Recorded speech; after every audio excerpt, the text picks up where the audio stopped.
皆さんようこそ、東方研究スクールへ。研究部部長のゆっくりレ夢ムです。ゆっくりマリサだぜ。今回はなかなかお目にできない珍しい激レア妖怪について解説していきますよ。へえ、そんな激レアな妖怪がいたんだな。一体どんなキャラなのか楽しみだぜ。もし面白そうだと思ったらこの研究部に入部してくださいね。また、高評価だけでも押してくれるとモチベーションにつながるのでお願いするぜ。それでは、早速授業スタートです。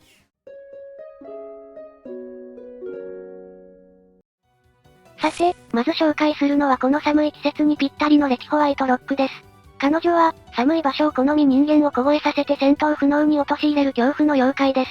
そして冬にしか見ることのできない妖怪でもあるのですよ。なるほど、確かに冬にしか見ることができないとなるとレアだな。レテは身長はやや高めで、ゲーム中では当たり判定が横に広いため、しばしば太ましい疑惑が持ち上がっていました。しかし、実際はヨウムやユカリと同程度であり、ユユコは奥義を展開してない状態でもレテより横に広かったりするので太ってるわけではないんですよ。レイムさんも太ってる疑惑のコメントがありましたよ。視聴者の学生三諸君。私は服がダボってるだけだからね。こっぱ。大手道具屋の森近凛之介さんが言うには、外が吹雪いているとあいつが出てくるんじゃないかと思って外を出歩けなくて困ると言っていますね。高林道は道具屋だから暖房がしっかりしているけどね。また、一般の目撃情報でも寒い日に限ってレティを見ると、あまりいい印象を持たれてない感じですね。吹雪の時に来るのか、彼女が来たから吹雪になるのかは不明ですが、彼女を見るためにはその吹雪の中を抜けないと見れないので、会うにはかなり根気がいりそうですね。それにもかかわらずレイムはこの服装。脇巫女は冬でも健在なのか。ありがたき幸せ。それはさておき、彼女は冬になると自分の能力を活かし自然の力を借りて、通常の妖怪以上の力を出せるようで、かなり実力のある妖怪だと思われます。確かレテの能力は寒気を操る程度の能力だったな。そう、冬の大自然そのものを操る能力に等しく、環境によっては絶大な力を持ちますが、冬以外の季節ではほぼ無力。ですので、夏場に見かけたらその時は力が大きく弱まっているので、それは鬱憤を晴らす絶好の機会だろうと言われています。しかし、冬に暴れるだけ暴れた後春が来ると姿を見せなくなるようです。次の冬が来るまでどこに隠れているかわからないってことかよ。さらに今のところ冬以外で出会ったという報告がないので、冬以外に見るにはかなり至難の技と言えます。大迷惑なランク SSR キャラだな。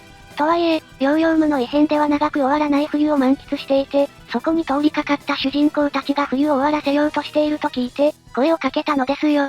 弾幕ごっこの結果は敗れますが、彼女自身も季節の移り変わりは、自然なものとして受け入れていて、異変に干渉しようとは考えていなかったようで、特に性格が悪いのではなく、一年に一度の冬を満喫したかったからですよ。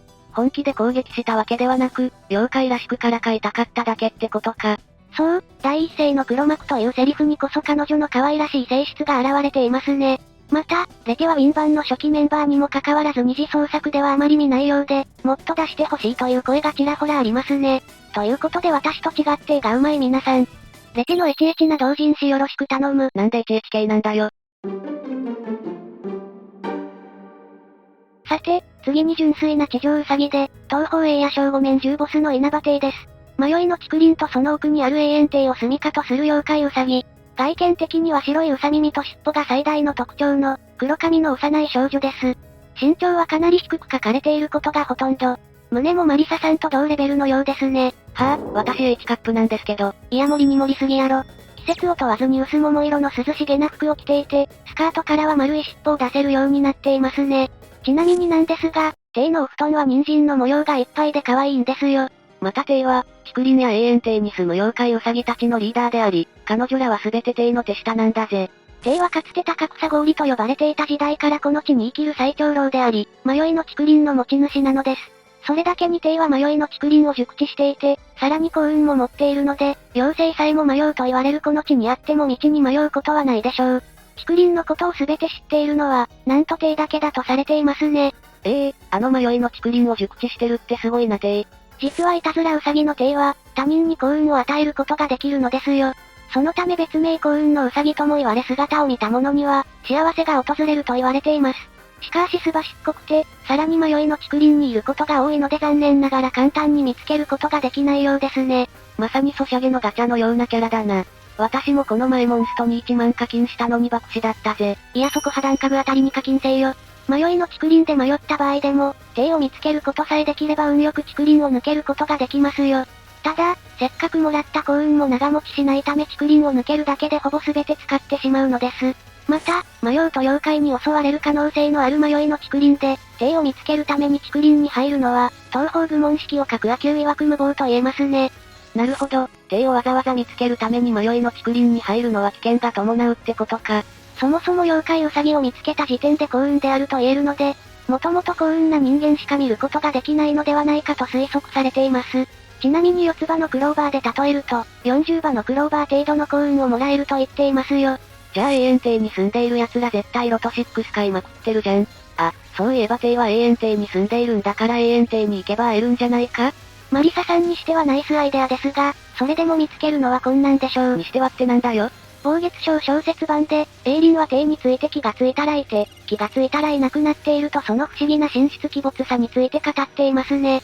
一方で重要な時には必ずいるともしていて、かなり不思議なうさこなことがわかります。たとえ永遠邸に行っても会えるとは限らないのか。なので幸運のものにしか会えることができないでしょう。それでも私は帝に会ってみて言ってね。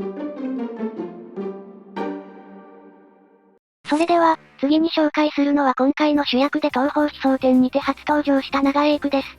長エイクは、竜の世界と人間の世界の間に住む竜宮の使いと呼ばれる妖怪。竜神の言ったことから重要な情報を抜き取って、人々に伝えるのが仕事なんですよ。竜神は幻想の最高神と言われています。なので、幻想郷の賢者のゆかりや沖縄より上の存在です。へえ、そんなすごいものに使えてるなんてエクすごいな。仕事柄、東方奇想天では、地震が起こることを幻想郷の皆に伝えて回ったようです。人生の大半を雲の中で泳いで暮らし、生きたままの姿を表すことは滅多にないとされています。やっぱりすごい妖怪だけあって、激レアな妖怪なんだな。また、竜宮の使いという深海魚が実在し、人目のつくところに現れると近いうちに地震が起こると言い伝えられている地域もありますよ。なるほど、これがエクが地震を伝えて回るという行動の元になっているというわけか。竜宮の使いは発見されることがほとんどなく、目撃されるだけで話題になる場合が多いんだぜ。生息場所は幅広く、世界中の海域において水深200から1000メートルあたりに分布していて、日本では北海道九州の太平洋側と、日本海側、沖縄本島近辺などに生息しています。不思議な深海魚なんだな。天人である、ひなない天使の一族に仕えているようですが、天使はイクの名前を覚えていなかったようです。ちなみに天使のモチーフである孫悟空は海の中の竜宮から如意棒その他を手に入れているので、この辺りがイクの元ネタと思われますね。この前私間違えて天使のコスプレしていた方と、写真を撮らせてもらったんですけど、間違えて天子って言ってしまったんですよね。解説者しっかりせい。それはさておき、見た目も深海魚の竜宮の使いがモチーフ。長い触覚のようなリボンがついた帽子と羽衣、ロングスカートが特徴的。羽衣は非常に長く、円は自らヒーローに光ることができます。人間がまとうと空を飛べるようです。書き方にもよりけりですが、ひなに続くフリル地獄キャラとなるでしょう。二次創作書く人には辛い。羽衣はイクの意志で自由に操作することができ、硬化させて戦闘にも使用されることもできます。彼女の仕事は、破滅的な災害の予兆を察知すると人々の前に現れて警戒を促すというもの。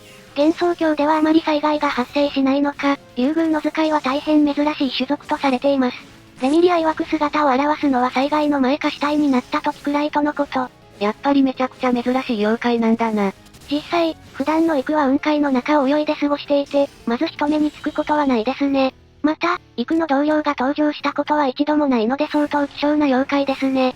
いつも思うのですけど、天使がイクを呼ぶ時なんて呼んでいるんでしょうか？そんなの普通に、イク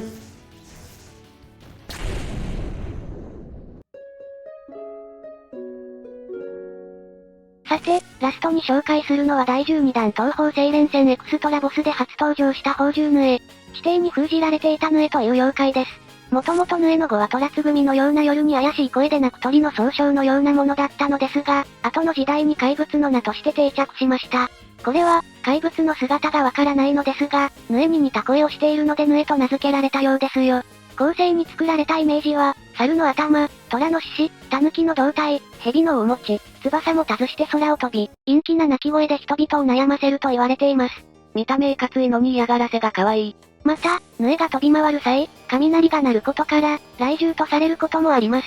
その姿からも、ギリシャ神話に登場する合成獣キマイラ。また、ヌエが怪物や妖怪とされているのに対し、キマイラは神獣として扱われているのです。ヌエめっちゃ不遇な扱いだな。そして彼女は人前に姿を現さず、人間が自分のことを怯えて姿を想像する様子を楽しんでいるんですよ。正体不明のまま驚かすというのが妖怪なりの楽しみだったようです。本人曰く私はヌエ、正体不明が売りの妖怪よ。正体不明は人間を怖がらせることができるって言ってるしな。ある時本来の姿がバレ、地底に封じられてしまい、長らく地底、おそらくキュートで暮らしていました。黒髪のショートボブで右の後ろ髪だけが外に跳ねた左右非対称の髪型をしていますね。瞳の色は真紅で、服装は裾に赤い渦巻き型の模様のある黒地のワンピースで、胸元には赤のリボンがつけていてかなりおしゃれな服装をしていますね。黒のニーソックスと赤い靴を履いていて、ニーソックス好きにはたまりませんね。ここほんまにスクールなんか？決まった姿がなく、見た人の知識で認識できるものに見えるという正体不明の種をヒクラの破片につけ、村サたち以外のヒクラの破片に対する認識を撹乱させたのですよ。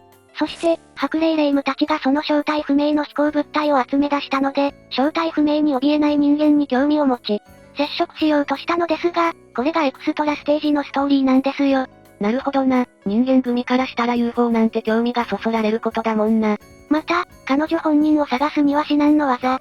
そもそもの能力が、正体をわからなくする程度の能力というものなのです。これは彼女自らの正体不明にすることも可能でしょうけど、他の者の正体をなくす能力でもあることが判明しました。ほう、それはどういうことなんだ？正体をなくすというのは物体生物から姿形音匂いなどを奪い主に行動だけを残すこととのことで、例えば空を飛ぶ鳥から鳥だとわかる部分だけを奪い空を飛ぶ謎の物体に変えてしまう能力なのですよ。本来の形を知る者には効果が薄く、普通に見えるようです。ただし股間が完全で、ない場合は少しギクシャクした姿に映るらしいですね。なるほど、他のものも正体不明にできるってことか。余談ですが、ヌエの二つ名に正体不明のアンノーン X というものがあるのですが、ダンカグやってる人なら聞いたことあるんではないでしょうか？ああ、オープニングでキャラがランダムで。Announce って言ってるよな。なんでネイティブなんだよ。このアンノーンとは正体不明、X は未知未発見を表す言葉なんですよ。東方原作でもアンノーン X はよく使われているからすっきりしたぜ。ということで、お賽銭の方をよろしくお願いしますね。いやお金取るのかよ。さて、今回の授業はここまでにします。視聴者さんの好きなソシャゲがあれば教えてくれよな。それではここまでご視聴ありがとうございました。ご視聴ありがとうございました。グッドボタンとチャンネル登録よろしくお願いします。